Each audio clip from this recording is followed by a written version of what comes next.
Welcome, everyone, to another episode of Parenting in the Far North. I'm your host, Ariane Aramburo. Today's guest is Betsy Atkins, a lifelong Alaskan who ventured out of state to obtain her undergraduate degree, but soon found her way back to UAA in 2008, graduating from MSW program and becoming a mom in 2010.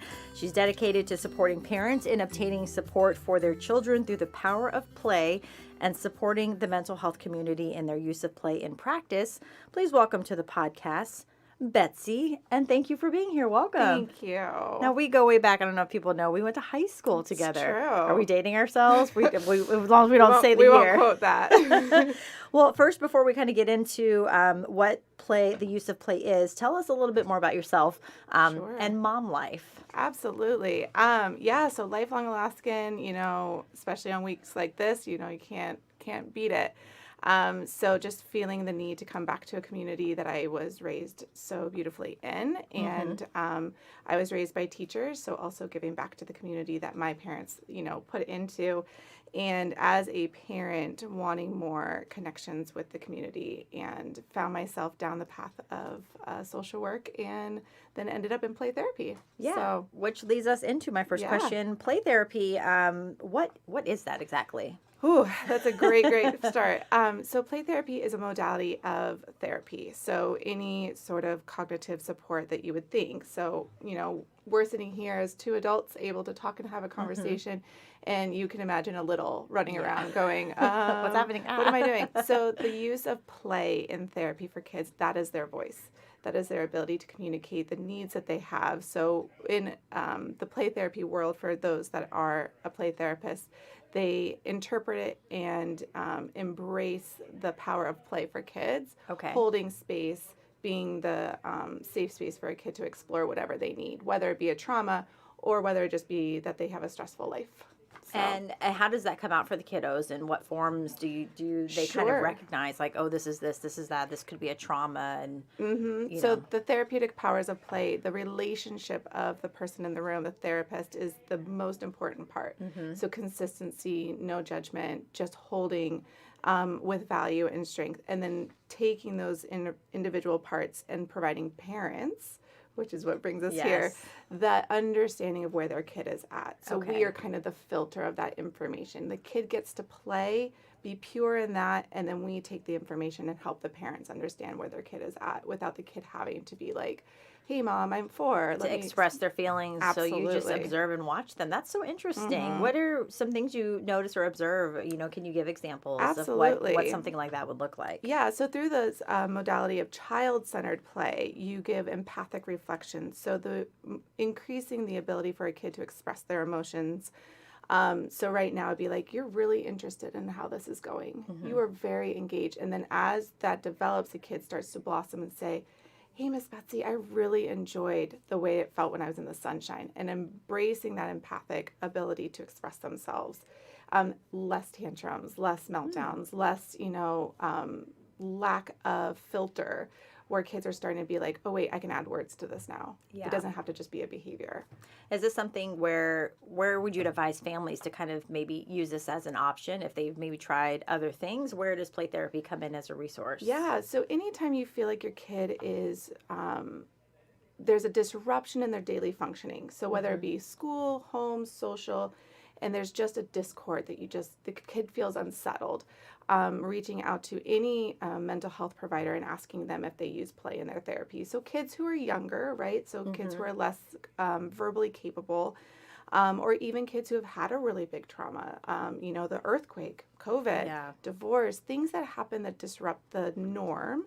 And then being able to give them a space where they don't have to sit across the room from a random person. Because that can be intimidating. And, Absolutely. A little kid, I can imagine, like you said, expressing the big emotions and big feelings. They don't know how to do that so much. So giving safe space. So the Association for Play Therapy is a place where you can reach out and find out who the registered play therapists are in Alaska, but also those therapists who just use play but are ethically trained in being able to use play. Because you can't just sit down and play some Uno and then be like, oh, you know your feels, right? Yeah. There's more to it than just a game. How long is something like this? Why play therapy, and what does that timeline look like? I'm sure it varies from, patient to patient. It does. So typically what we see is about 20 sessions to build a therapeutic rapport. Okay. So trust in the space. So that's like at every other week. You're about a year in. Really depends on what you're coming in for. And if the parents are involved. If parents are engaged and involved, the timeline's shorter because you're giving the parents, a therapist is giving the parents tools to take home. And it's not just the random, I say random, but Miss Betsy becomes a big staple in their kind of day-to-day. Right. But then if mom and dad can take it, they become the change agent instead of the therapist in the room. I love which that. Which is what we explore. What do you hear from families about how this has worked, or maybe some of the roadblocks that they faced in going through this, coming across maybe some frustrations Sure. and, the stigmas of what's wrong with my kid, Absolutely. So I think, big parts, COVID. Yeah. After COVID, there was a lot of social regression. And so figuring out like our sense of norm from back in the day, it looks so different than what it looks like now. So getting kids off screens, getting kids outside, but then we were hit with COVID, which we didn't do anything. And then, we amplified. So the stressors that parents feel now, the roadblocks they feel in their kids' development, it looks different. So if you're feeling agitated by your kiddo, it's like, how can we look at this? And then a play therapist can help you normalize. Yeah. And then it sometimes helps rationalize like how you feel. And kind of piggybacking off of that, Please. When should someone seek therapy for their child? I would say anytime you feel like it is outside your capability, or if so if school is disrupted, or, kids aren't sleeping, or there's a change in their behavior that is just not fitting with a developmental growth. So we know there's developmental growth. That's also just a question to ask a provider. It's like, what is normal? Meltdowns are normal. Tantrums are normal. But losing it because you didn't get an apple, and not being able to sustain the rest of your day, that's not normal. Gotcha. Right? Those kind of things. So figuring out where the norm is. And the reality is that parents aren't taught that. Yeah. We aren't given. There is no rule book to parenting. I've been interviewed a whole bunch of people and all parents, and let me tell you, everyone's different. Every kid is different. Yep. And so even just seeking support to just check in, I think it needs to be more of a norm. I think it needs to be part of a person's narrative of like, hey, am I doing this to best fit my kid's needs? Am I matching my kid's needs? And then allowing space for a kid to play out with no judgment and being like, yeah, you guys are great. Yeah. Like, you're going to have hard moments, but you're fantastic. What age ranges do you see for play therapy? Is that just littles? Do you go all the way up to, No, teens? all walks of life. I was talking with the mobile mental health crisis with APD, and they were talking about using some of the play therapy tools that I've taught them over the years indirectly when there is a trauma, even with an adult, sitting down and playing a familiar thing because it breaks the tension in the space. So I personally see elementary and younger. So I see down to 2. I do elementary because I do social skills groups. And so that platform is a little bit different. But I know lots of providers who do a lot of work with neurodivergent kiddos who that looks different, bringing in their preferred Dungeons and Dragons or, magic. But up into even doing sand tray with adults, couples, people, play is used more than it's not anymore.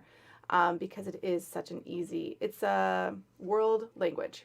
Everybody knows how to play. Yeah, because you are is the goal to kind of get them in that comfort zone and then to open up, and it's not rushed and, a little bit more relaxing, like you said, than just sitting in a room and somebody staring at you and telling me your feelings. Yeah. For you, the dual relationship, Please. Within Anchorage, you wrote here being a therapist and a parent. Yes. Talk a little bit about that. Absolutely. I think that's one of the biggest parts of coming here today was the reality that Anchorage is small.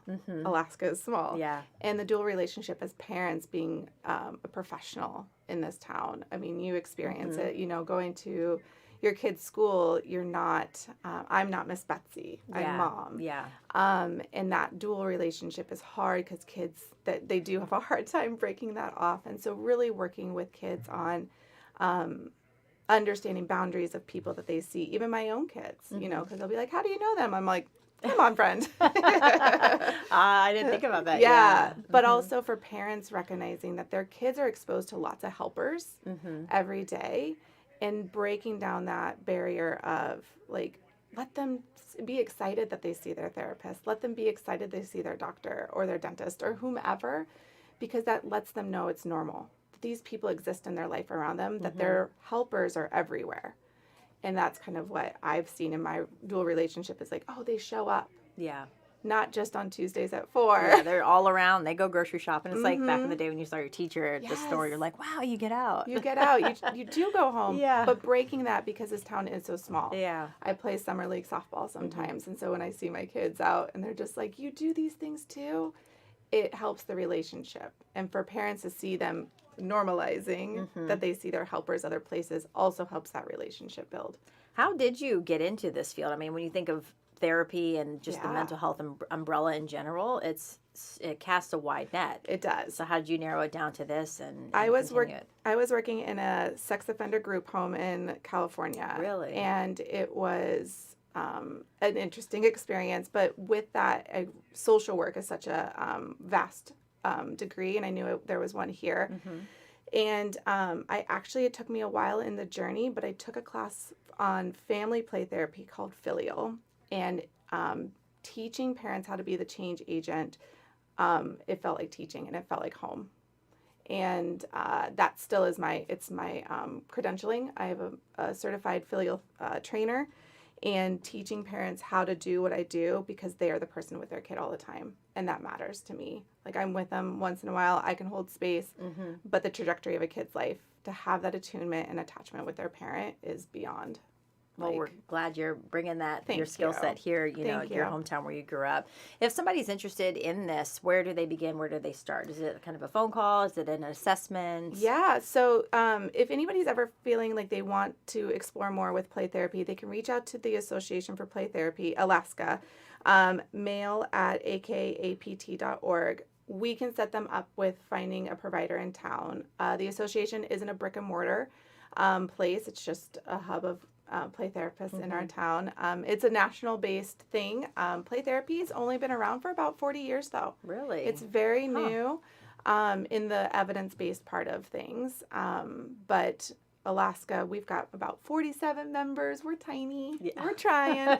But there are people, and like I said, to end of life. It doesn't matter. If you feel like play is a modality that you would like to explore with your kid or yourself, being able to connect and that kind of a thing. I think family play therapy is beyond, like, there's no words to express, like, watching a parent be able to be the one. Yeah. And that building that confidence within a relationship. Well, it's just, as a parent, another tool in your toolbox, because like I said, there's no rule book to parenting, and you're trying to do the very best that you can. And, for families and parents, I imagine you have that conversation about giving them grace, giving themselves grace a lot. Absolutely. Oh, and my poor kid, my own 2 kids get thrown under the bus often about how Miss Betsy is not perfect. I'm still mom. Yeah. There's hard moments. And so talking about rupture, repair, and all those parts, like, it matters. You have to normalize the disruption in relationships because it's real. And how do you start that conversation? Does it start with the kiddos, with the families or parents? Some families do have that stigma around mental health, seeking help. If they do go down that road, that something's wrong with my kid. How do you have those conversations? I've worked with the school district on helping get that play conversation out there so kids are more seeing it more. And I also think that like doing the social skills group that I do, which is a less intensive therapy, it's more just building with the like-aged kids. Kids start talking about it. They can start to just be like, or they see kids that are familiar in, things. They're like, oh, you go to Miss Betsy too? And then we start to talk about a little bit of boundaries. But talking about it more, I think it's way more accessible than it was when we were kids. Yeah. I think a lot more kids are recognizing the mental health, whether it be TikTok, Instagram, or wherever, but finding a provider that fits. Beyond anything, the takeaway, I think, for any parent is you don't have to settle on a provider. Finding a good fit for your family because they could be part of your life for a really long time. Which goes into how do you know it's a good fit for your family? Yeah. What are some things to be thinking of? What are maybe some red flags? And, I would imagine it's kind of like just that feeling like if you know, you know. If you know, you know. But I also ask questions. Okay. Challenge. They are the professional in the room, but challenge hey, I'm not too sure about this. Like, talk to me about why you use this, or explain more to me about play. Because there's a whole range of types of play therapy. So some play might not fit for your family structure. Aggressive play, some families are not able to surround, like I have Nerf guns in my play office. And I will say, I respect that. I will take them out for you for when your kid comes in. But I can hold space for that. But the conversation is, it's not, I am never offended when a parent challenges. So that's something, if you feel you're like, oh, they did not enjoy that I was inquisitive on whatever. You got to know. Yeah. It's a lot easier to change a provider than it is like a teacher. Yeah. Right? You got to, but kids are a lot more flexible. So also, is it me, the parent, having a hard time, or is it my child? And if it is your child having a hard time, definitely explore why. Yeah. Alaska's a big state. We have rural Alaska for families out there that are interested in this type of resource. Do you guys, are able to try to branch out and hit those communities? We do. We actually have a fair amount of providers up in Fairbanks, Tok, a few people, I think, in Bethel. Okay. Down in Southeast, too. We're doing pretty good, actually. So, again, great reason to reach out to the association to connect with those people. I do know South Central Foundation, they do an amazing job of training their clinicians and even their BHAs, people who do frontline work. So anybody rural that's maybe connected with Tanana Chiefs or South Central, just asking for that modality. And if they don't have it, reach out to the play and we'll get some training and we'll support them. That's also great. We will absolutely support training people in Alaska. On a day like today when we're recording this, it's absolutely gorgeous outside on a summer day. Do you guys take your play outdoors? You encourage that? I imagine with Alaska in the summers, but also in the winter. How do you navigate the cold and the darkness? And absolutely. That? It really, I think it depends on where your clinic is and if you have an outdoor space, because unfortunately there's logistics and rules to liability. But I do think that I know like South Central has outdoor space and there's different places, but get out there and or just even encouraging like after a session for parents to take it. Hey, your kid's still playful. Yeah, go to Cuddy Park. Yeah, exactly. Go to the park. Yeah. What would you want Alaskans to know just about this topic? I'm learning a lot as I do these podcasts, which is wonderful, and this is your platform to be able to share. So what else didn't I ask, or what do you feel is important that you want to mention about play therapy? Well, when I think about the idea of play therapy and parenting is I feel there's at times when parents are nervous to ask the questions because they don't want to be a bad parent. And I tell my parents, you are here. You are showing up, and that to me is not a bad parent. So they worry there's a stigmatic view of they're bringing their kid to get mental health support, that they at some point messed up or they didn't go right. And I'm even getting emotional thinking about that, but I'm like, you are here and your kid is better for it. And so when I think about providing care for kids, I'm like, getting through the door is the hardest first step. Yeah. And so everything after that, even if there's hard moments, just encouraging you that if there's something you need help on, there are people to support you. And I'm sure they see it's a community. Absolutely. Knowing you're not alone is the biggest thing when it comes to like these mental health and some of these road barriers that people walk through. Is like you'll go and maybe if you see another family sitting there, you're like, oh, okay. It's not as scary. Mental health and getting therapy is not the big bad wolf. It isn't. And at the end of it, when you walk away and you're like, ooh, that felt good. Yeah, that's a release. Yes. Oh, that's great. Yeah. Again, give the information, resources. How can people connect with you? So Alaska Association for Play Therapy, mail@akapt.org. And we will connect you on with that. You can research the therapeutic powers of play. Anything that is with the Association for Play Therapy is going to have true factual information and evidence-based practices. Well, some great talks, good information. Betsy, thank you so much for coming on and sharing that. We will post this, and of course, if you listen and want to reach out, she gave the information. So thank you so much for coming on, and good to see you, good to see old you, friend. And thank you all for listening to another episode of Parenting in the Far North. Don't forget to like and subscribe.